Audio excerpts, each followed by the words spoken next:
This video is pretty broad because race, gender, and clan have a massive span of art pieces to choose from. The majority of my pieces have to do with race. However, there are a few that have to do with gender roles, or there's some that have to do with class, which I would consider to be put under the category of clan.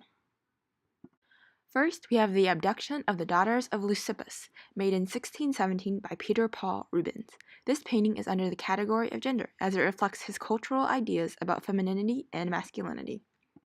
Here is The Kitchen Maid by Jan Vermeer van Delft, made in 1660 in the Netherlands. Here she is only pouring milk, but this working-class woman appears dignified within a glowing space. Next, I will skip ahead in time to look at some art pieces about race. Here we have The Banjo Lesson by Henry Ossawa Tanner, made in 1893. It is an oil on canvas. It is an iconic sentimental image that is important because Tanner was the first African American to receive any notoriety in the 19th century.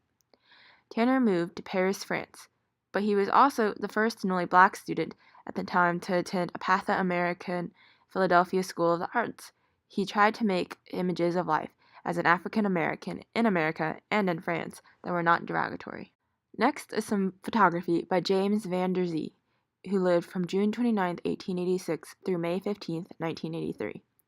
Here we have an evening attire made in 1922, where he put an image into the world of black life that wasn't dictated by white ideas. He is also famous for his photo of Marcus Garvey.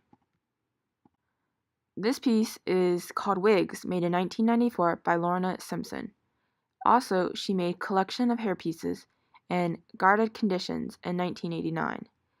All of these pieces show race and gender.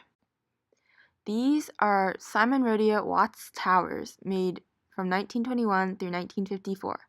These towers were built by a working-class man over the span of 33 years during his spare time. This piece is called Minding the Museum, made in 1992 by Fred Wilson. Fred Wilson is an institutional critic that questions why history is always presented the same way. Why do we always give so much power to one voice? And why is there always a dominant narrative who we give the power to? This piece is called The Door, Admissions Office by David Hammonds, made in 1969. He is also known for his body prints, made in 1974 to 1975. He made them by putting margarine or grease on his body, then dusting himself with color. These are not considered self-portraits, but they are based on a monoprint where he uses the body instead of an object. He's also known for David Hammond's Higher Goals, made in 1986. Lastly, we have Blind Pig No. 3, made in 2010 by Edgar Arsenault. It is an acrylic graphite on paper that represents the ruins of a city.